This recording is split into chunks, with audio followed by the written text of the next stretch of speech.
This day in sports history. This episode is brought to you by the Sterling Soap Company. Christmas will be here before you know it, and you know what would make a great stocking stuffer for everybody in your family? Sterling Soap. From bar soap to shave soap, beard balm to lip balm, aftershaves and lotions, Sterling Soap has something for everyone on your list. Check out their seasonal soaps that will complement the scents of your home this holiday season. And they're more than just soap. They also have a full line of coffee straight from the Sterling Roastery. Find their full line of products at sterlingsoapcompany.com. Hey, and welcome back to This Day in Sports History. It's December 1st, and on this day in 1985, it was the Snow Bowl game at Lambeau Field. You can hear it now. John Facenda's voice saying, "The frozen tundra of Lambeau Field." It's not unusual for Wisconsin to get cold in December. There have been plenty of examples of weather impacting games in Green Bay since the team's founding back in 1919. Most famously, the Ice Bowl game to decide the NFL champions in 1967.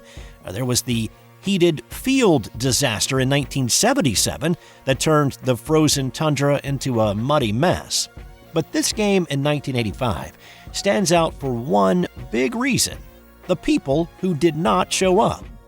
14 inches of snow fell on the Green Bay area in the days leading up to and during this game between the Packers and the Tampa Bay Buccaneers. It was brutally cold. With the wind chill, the temp during the game felt like zero.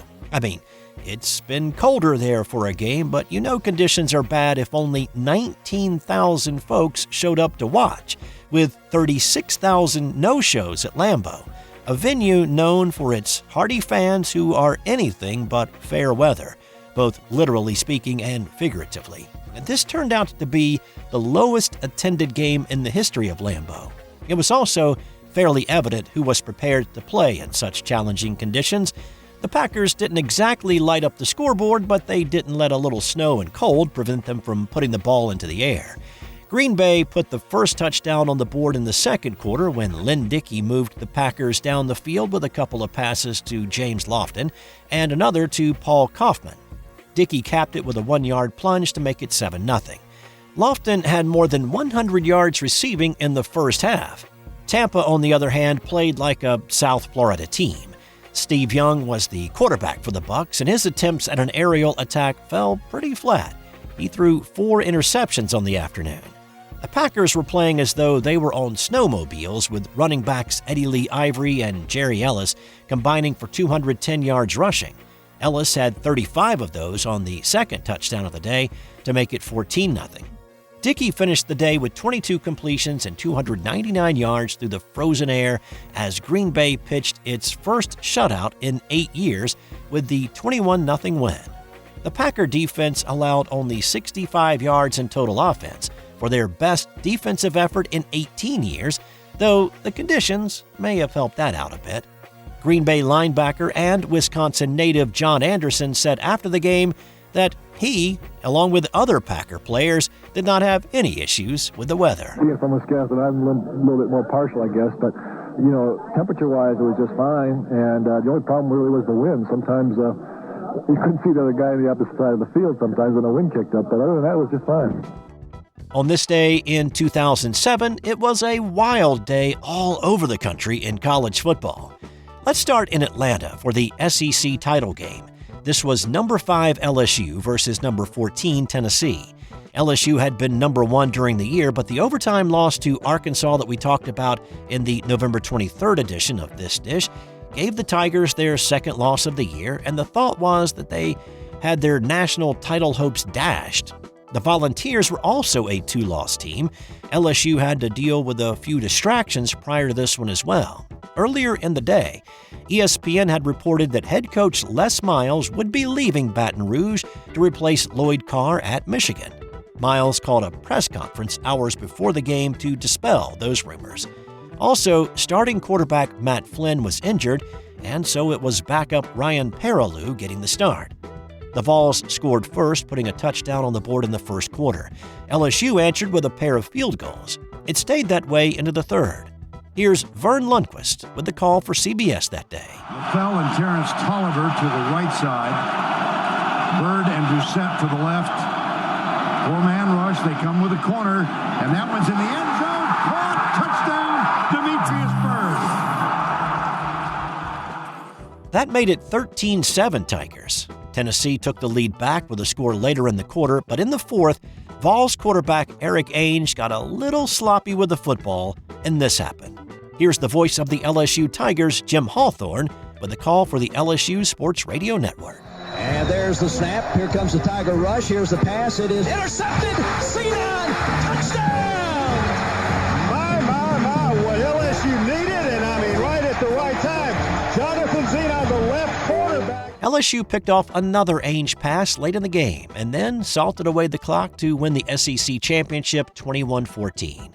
So a nice bowl bid would certainly be coming the Tigers' way. And then the craziness that was the 2007 football season continued. First, in the Big 12 championship, it was top-ranked Missouri and number 9 Oklahoma. The game was tied at 14 at the half, and that's when the Sooners got to work. Alan Patrick scored from 4 yards out to make it a 21-14 game.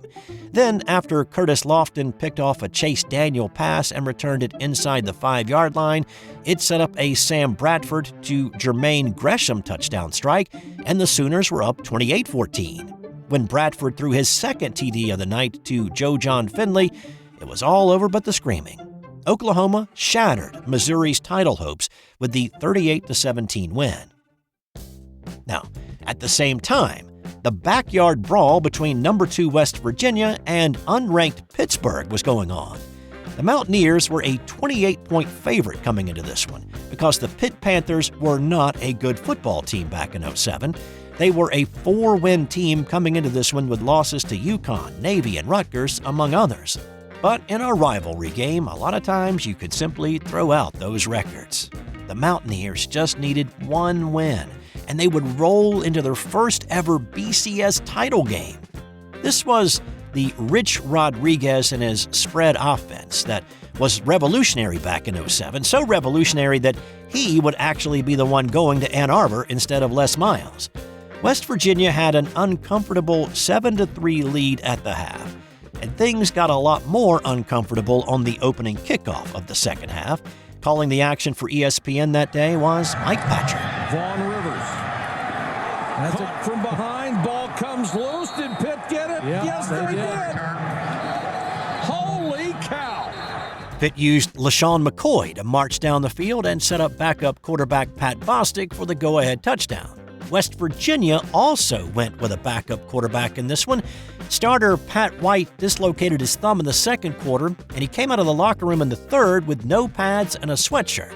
But after backup Jarrett Brown struggled, White put the pads back on and he returned in the fourth. But plagued by missed field goals, dropped balls, fumbles, and just a sputtering offense that could not pick up crucial yards when they needed it, West Virginia was stunned by Pitt's eventual 13-9 win, ending their BCS title hopes. That also had an effect on Rich Rod's and Michigan's future. If West Virginia had won that game, Rich Rod stays to coach the championship game and probably sticks around in Morgantown. Michigan would have probably stayed within the family and lured Les Miles back to Ann Arbor.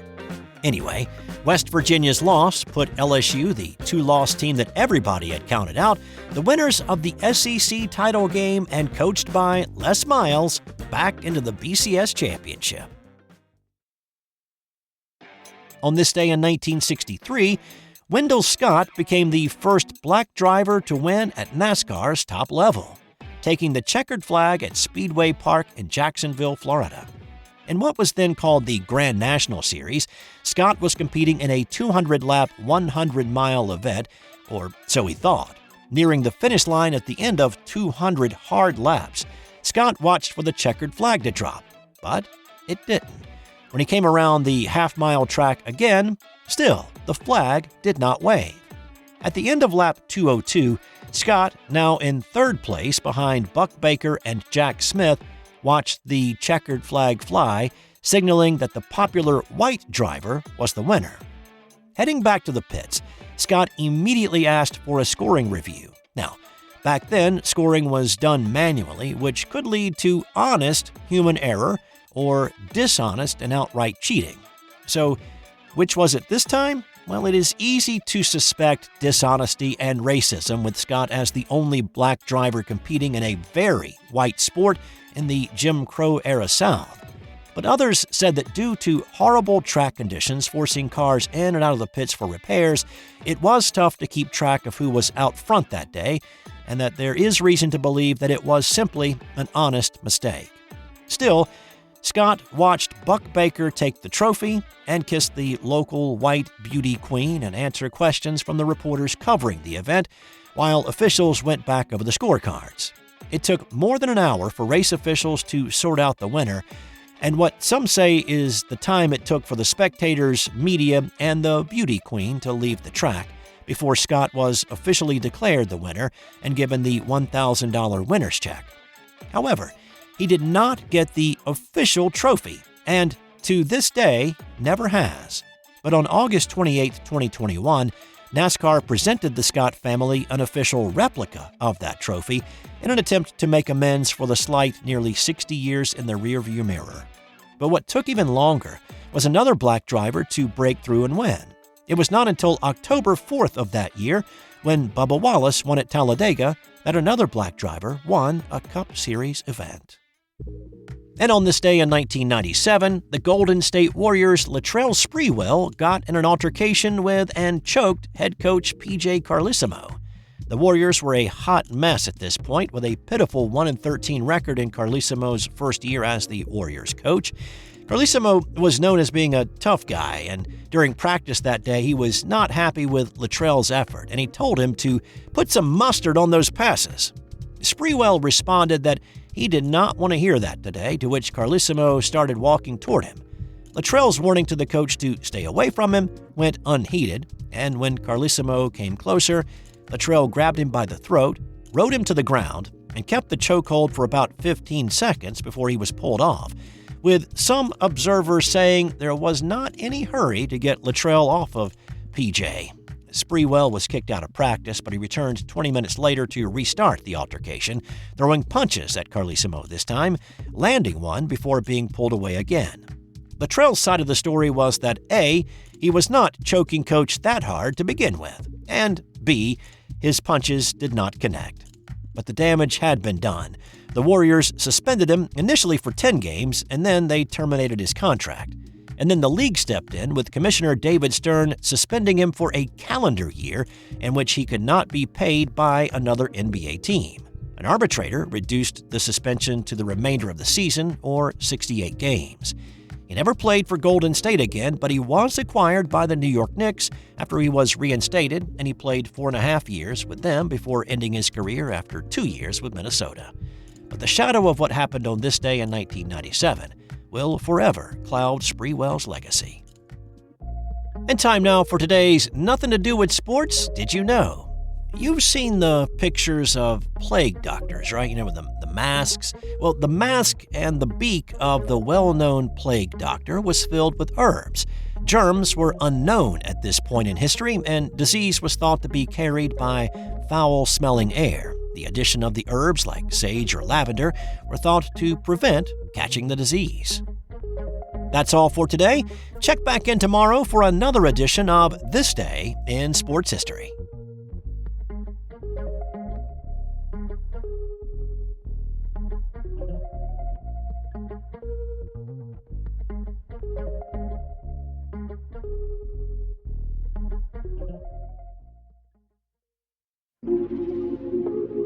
This has been an original Thrive Suite production. Are you a hockey fan? Then you'll love Eric Zweig's new book, Hockey Hall of Fame True Stories 2. It's a treasure trove of untold tales, bizarre incidents, and captivating trivia that will leave even the most devoted puckhead astounded. The intense rivalries, epic showdowns, and historic clashes that shaped the NHL's early years, it's all in there. Zweig uncovers the true stories that helped shape the sport, ensuring that you will never look at hockey the same way again. Check out Hockey Hall of Fame True Stories 2 on Amazon or wherever fine books are sold.